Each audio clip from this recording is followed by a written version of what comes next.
बिस्मिल्लाहिर्रहमानिर्रहीम। स्टूडेंट्स, हिन वक्त की टॉपिक है factors affecting the rate of chemical reaction. वो कड़ा फैक्टर्स इंसान जन सा रेट ऑफ रिएक्शन के चेंज करे सके तो, घटाए वधाए सके तो। याद करे चलो, पहिरियों फैक्टर है concentration of reactants. Concentration of reactants के वधाइण सा रेट ऑफ रिएक्शन वधंदो। छाकाणि ॾिसो, कंसंट्रेशन जो मक़सद है moles per dm cube, number of moles per dm cube. हाँ, जी कंसंट्रेशन वधंदी तीअं number of moles per dm cube भी वधंदा। जी number of moles per dm cube वधंदा, तीअं number of molecules per dm cube भी वधंदा। जी नंबर ऑफ मॉलिक्यूल्स वधंदा, तीअं number of effective collisions of molecules per dm cube भी वधंदी। तव्हांखे ख़बर आहे त इफेक्टिव कोलियंस ई उहा कोलियंस आहे जेका रिएक्टेंट्स के पाण में रिएक्ट कराए ऐं प्रोडक्ट ॾे वठी वञे थी। तो जीअं गिवन यूनिट ऑफ वॉल्यूम में number of collisions of reactant molecules वधंदी तो डेफिनेटली रेट ऑफ रिएक्शन वधंदो। इहो सबब आहे त कंसंट्रेशन ऑफ रिएक्टेंट जे वधाइण सां रेट ऑफ रिएक्शन वधे थो। अच्छा, उन खां पोइ आहे नेचर ऑफ रिएक्टेंट्स। ही भी इंपॉर्टेंट फैक्टर आहे। सो नेचर ऑफ रिएक्टेंट भी रोल प्ले करे थो रेट ऑफ रिएक्शन के डिक्रीज करण या इंक्रीज करण में। मिसाल तो ॾिसो, नाइट्रोजन मोनोऑक्साइड ऑक्सीजन सां रिएक्ट थो करे तो हिते रेट ऑफ रिएक्शन हाई आहे। ही रिएक्शन फास्ट थिए थो, नाइट्रोजन डाइऑक्साइड में वञे थो कन्वर्ट थी। जॾहिं त साॻियो ई O2 आहे, उनखे जॾहिं असां CO सां रिएक्ट था करायूं, कार्बन मोनोऑक्साइड सां, तो इहो रिएक्शन स्लो थी पवे थो। ठीक है, इहो रिएक्शन स्लो आहे तो रेट ऑफ रिएक्शन लो आहे। वजह छा आहे? वजह इहा आहे त हिते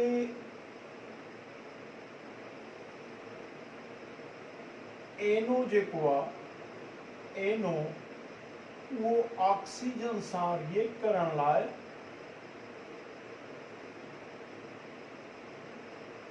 लो एक्टिवेशन एनर्जी रिक्वायर करे थो। हिन में असां हिते लो एक्टिवेशन एनर्जी ॾियूं था, छाकाणि त जी नेचर इहा आहे त हू लो एक्टिवेशन एनर्जी रिक्वायर कंदा, जंहिंजे करे रिएक्शन फास्ट थो थी वञे। थोड़ी एक्टिवेशन एनर्जी हिननि खे मिले थी, अनोखी ते O2 सां रिएक्ट करे विझे थी। पर ही जेको कार्बन मोनोऑक्साइड आहे, इहो कार्बन मोनोऑक्साइड ऑक्सीजन सां रिएक्ट करण जे लाइ हिते हाई एक्टिवेशन एनर्जी रिक्वायर करे थो। छा थो करे? हिते हाई एक्टिवेशन एनर्जी जी इनके ज़रूरत आहे।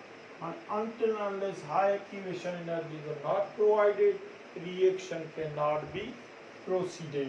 And इन मां इहो ई साबित थियो त नेचर ऑफ रिएक्टेंट भी रोल प्ले करे थी रेट ऑफ रिएक्शन के इंक्रीज करण या डिक्रीज करण में। अहिड़ो रिएक्टेंट जेको लो एक्टिवेशन एनर्जी ते जेके रिएक्टेंट रिएक्ट कंदा, उन्हनि जो रेट ऑफ रिएक्शन हाई हूंदो, वे फास्ट रिएक्शन हूंदा। अहिड़ा रिएक्शन जिते रिएक्टेंट हाई एक्टिवेशन एनर्जी को सां रिएक्ट न कंदा तो वो रिएक्शन स्लो रहंदो, until unless high activation energy is not provided। हाणे इन खां बाद में आहे टेम्परेचर। याद करे छॾियो, ख़ासि करे एंडोथर्मिक में, एक्सो में तो वरी टेम्परेचर फॉल थींदो। एंडोथर्मिक रिएक्शन में जीअं टेम्परेचर वधंदो तीअं रेट ऑफ एंडोथर्मिक रिएक्शन भी इंक्रीज थींदो। छो इंक्रीज थींदो? छाकाणि त एंडोथर्मिक रिएक्शन में जीअं टेम्परेचर वधंदो त जेको काइनेटिक एनर्जी ऑफ मॉलिक्यूल्स आहे, एवरेज काइनेटिक एनर्जी या काइनेटिक एनर्जी ऑफ मॉलिक्यूल्स उहा वधंदी। उनजे वधण सां वेलोसिटी ऑफ मॉलिक्यूल्स में इज़ाफ़ो थींदो। हाणे जे वेलोसिटी ऑफ मॉलिक्यूल्स वधंदा त जेका नंबर ऑफ फ्रीक्वेंट इफेक्टिव कोलियंस आहे उहा भी वधंदी, जंहिंजे करे रेट ऑफ रिएक्शन वधंदो। अच्छा, कैटलिस्ट ते अचूं। कैटलिस्ट ॿिनि क़िस्मनि जा थींदा आहिनि। कैटलिस्ट बि रोल प्ले कंदो आहे रेट ऑफ रिएक्शन खे इंक्रीज़ करण या डिक्रीज़ करण में।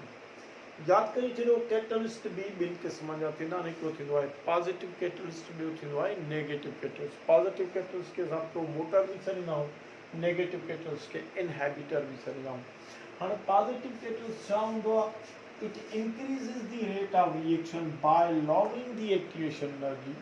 ही रिएक्शन के पॉजिटिव कैटलिस्ट अहिड़ो पाथ ॾींदो आहे जंहिं पाथ ते low activation energy reactor molecules ते घुर्बल हूंदी आहे, जंहिंजे करे रेट ऑफ रिएक्शन जल्दी थींदो आहे, वधंदो आहे। जंहिंजे करे हाणे हाइड्रोजन परऑक्साइड आहे, ॾिसो साॻे रिएक्शन लाइ को सब्सटेंस नेगेटिव कैटलिस्ट आहे त को वरी पॉजिटिव कैटलिस्ट जी जॉब प्ले करे थो। हाणे हाइड्रोजन परऑक्साइड आहे, हिन जी डिकम्पोजिशन में मैंगनीज डाइऑक्साइड जेको आहे इहो पॉजिटिव कैटलिस्ट जो रोल प्ले करे थो, छाकाणि इन सां ही रिएक्शन जेको आहे सो फास्ट थी पवे थो। ऐं साॻे ई हाइड्रोजन परऑक्साइड खे डिकम्पोज करण लाइ ग्लिसरीन जो इस्तेमालु, ग्लिसरीन कैटलिस्ट जो इस्तेमालु नेगेटिव कैटलिस्ट तौरु आहे। हिते रेट जेको आहे सो उहो रिएक्शन जो स्लो आहे, छाकाणि त negative catalyst rate of reaction छो डिक्रीज़ कंदो आहे? छाकाणि त रिएक्शन खे अहिड़ो रूट या अहिड़ो पाथ ते ड्राइव कंदो आहे जिते रिएक्टेंट्स खे high activation energy is required. until unless this high activation energy is not provided, the reaction cannot be proceeded and will take long time to completion। असांखे ख़बर आहे जेको reaction long time to completion थिए that is the slow reaction.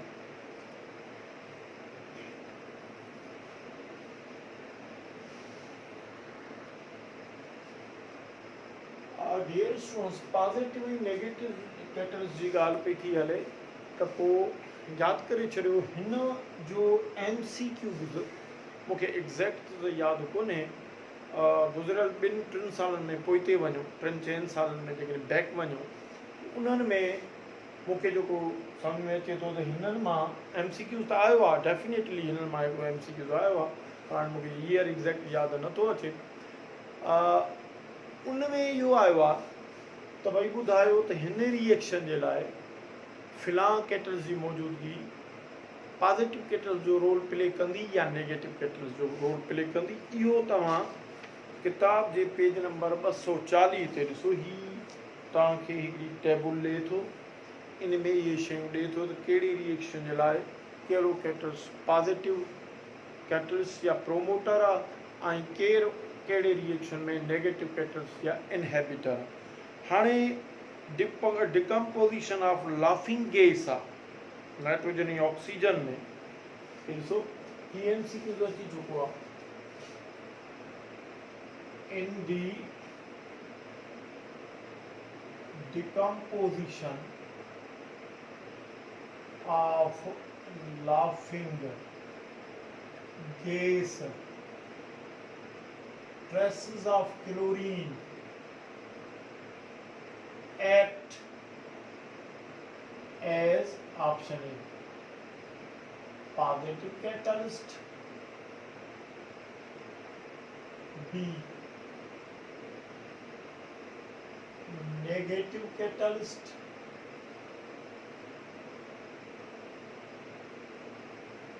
C auto catalyst। तो सही जवाब आंदो positive catalyst. अहिड़े क़िस्म जो MCQs अची चुको आहे प्रीवियस 3 to 4 जेके बि प्री टीचर्स थियूं आहिनि गुज़िरियल, उन्हनि में अहिड़े क़िस्म जो अची चुको आहे। ही ज़ाहिर आहे पॉजिटिव जो कम ई करे थो। नाइट्रस मोनोऑक्साइड आंसो इनमें हिते ट्रेसिस ऑफ क्लोरीन इस्तेमालु कयूं, जिते रेट जेको हूंदो उहो जेको आहे सो हाई आहे, माना ही प्रोमोटर जो कमु थो करे नाइट्रोजन में ऑक्सीजन। पॉजिटिव कैटलिस्ट जे लाइ कमु थो करे traces of chlorine.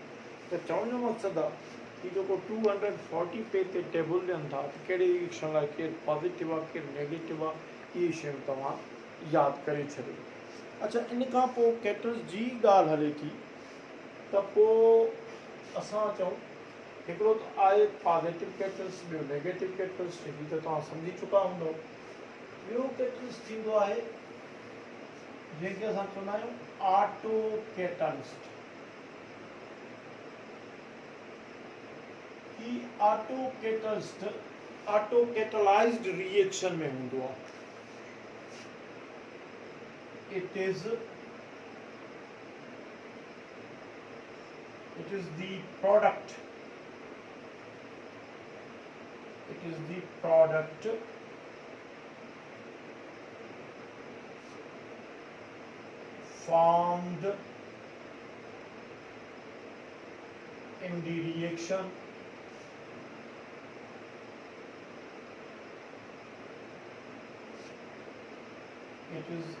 the product formed in the reaction plays the role of catalyst।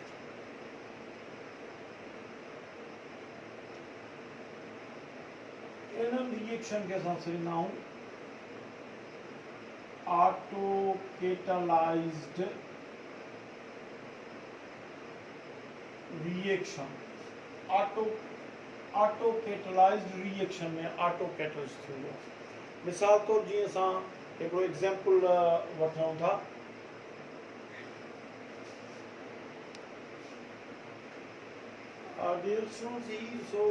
Redox reaction आहे, हिन में आहे ऑक्सीडेशन रिडक्शन रिएक्शन। हिन में जेको ही मैंगनीज सल्फेट आहे, इन जो मैंगनीज आयन जेको आहे, इहो manganese ions of manganese sulphate act as a auto catalyst. हिन में जेको ही प्रोडक्ट ठहे थो, ही रिएक्टेंट्स आहिनि, त ठहंदड़ प्रोडक्ट्स मंझां को बि हिकु प्रोडक्ट जेको पार्ट या को आयन जेको आहे उहो ऑटो कैटलिस्ट जो रोल प्ले करे थो।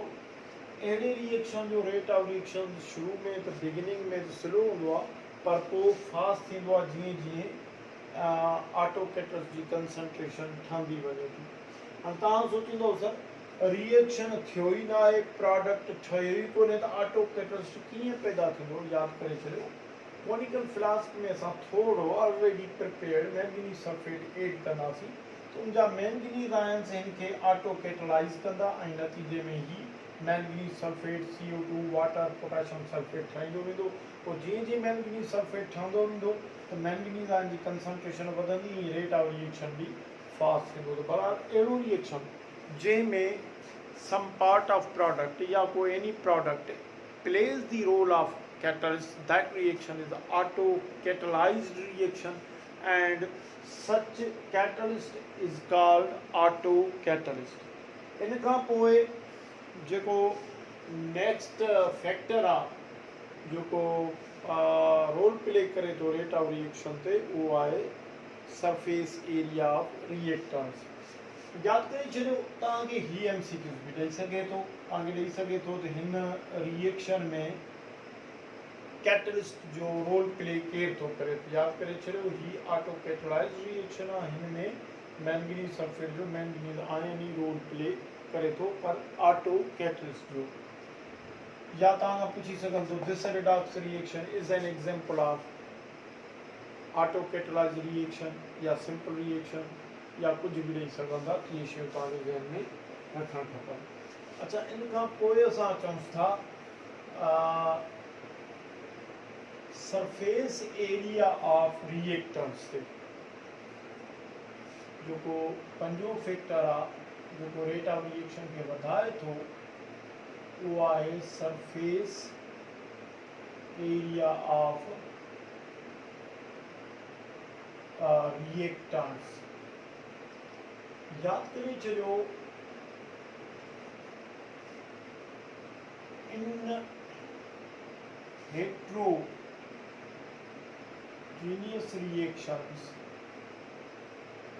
heterogeneous reaction जो जेको रेट आहे रेट ऑफ रिएक्शन आहे उहो हाई थींदो वधंदो जीअं जीअं सरफेस एरिया ऑफ रिएक्टेंट्स उहा बि इंक्रीज थींदी। पहिरीं ॻाल्हि त हेट्रोजेनियस रिएक्शन्स छा आहिनि, अहिड़ा रिएक्शन्स जिन में रिएक्टेंट्स जी जेका स्टेट आहे उहा साॻी न हुजे।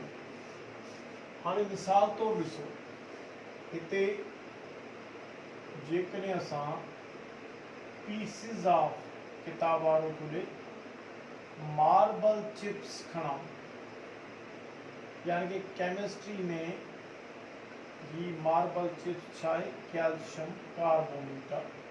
इनके HCl सां रिएक्शन करायूं, calcium chloride water plus CO2 ठहंदो। हाणे ही रिएक्शन स्लो आहे, छाकाणि हिते ॾिसो ही हेट्रोजेनियस आहे, छाकाणि त लिक्विड फॉर्म में आहे, एक्टिव सॉल्यूशन फॉर्म में, लिक्विड फॉर्म में, ही सॉलिड स्टेट में। छाकाणि त हिते मार्बल चिप्स क्रिस्टलाइन फॉर्म में आहे, पीसिस जी सूरत में आहे, हिन जी हिते लो सरफेस एरिया आहे। हाणे जेकॾहिं असां हिनजी सरफेस एरिया वधायूं, हिते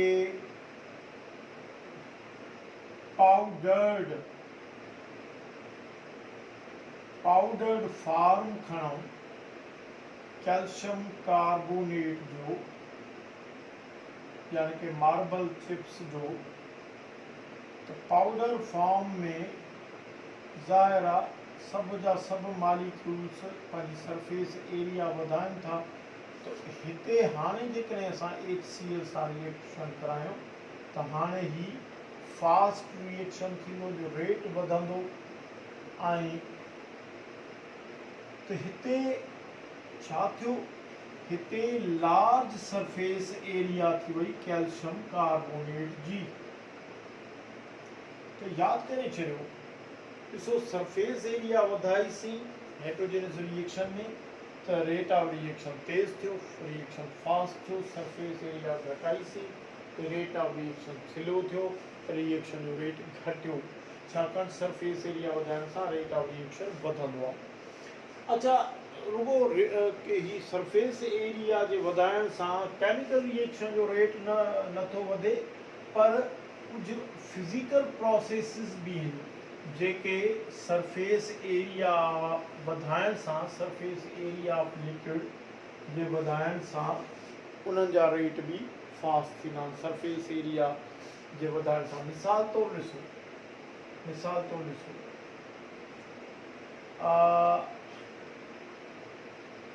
जेको आहे हिते स्पाइल्ड वाटर आहे, हिन जो जेको रेट ऑफ एवापोरेशन आहे,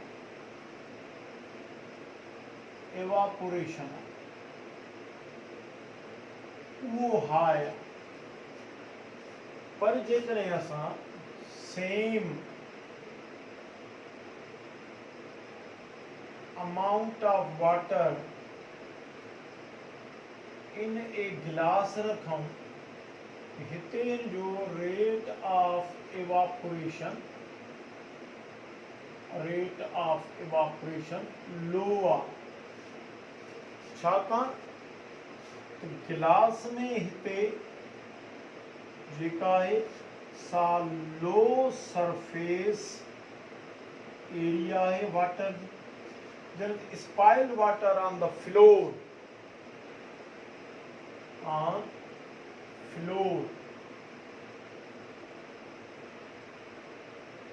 उनजी जेका सरफेस एरिया आहे उहा तमामु घणी हूंदी, जंहिंजे करे हारियल पाणी फ्लोर ते जल्दी उॾामे थो, जॾहिं त सेम क्वांटिटी पाणी जी जेकॾहिं गिलास में रखूं त उहो जल्दी नथो उॾामे, उनजो रेट ऑफ इवैपोरेशन घटि आहे, छाकाणि त उनजी सरफेस एरिया घटि आहे। तो फिजिकल प्रोसेसिस में भी सरफेस एरिया लिक्विड या सॉलिड जी वधाइण सां रेट ऑफ जेको आहे फिजिकल प्रोसेस उहो वधे थो। ठीकु आहे। इन खां पोइ जेको आख़िरी फैक्टर आहे जेको रोल प्ले करे थो रेट ऑफ रिएक्शन खे इंक्रीज करण में, वो आहे लाइट रेडिएशन। ठीक है ना। Number 4 light radiations.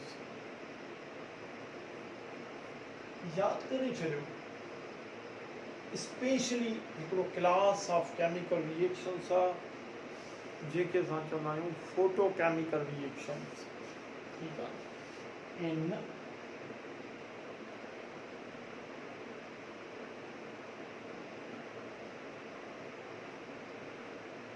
Photo chemical reactions. Photochemical reactions माना फोटोकेमिकल रिएक्शंस छा कहते now which proceed and which proceed in the presence of light। Okay, light की मौजूदगी में क्या करता है उन्हनि में याद करे चलिए इन presence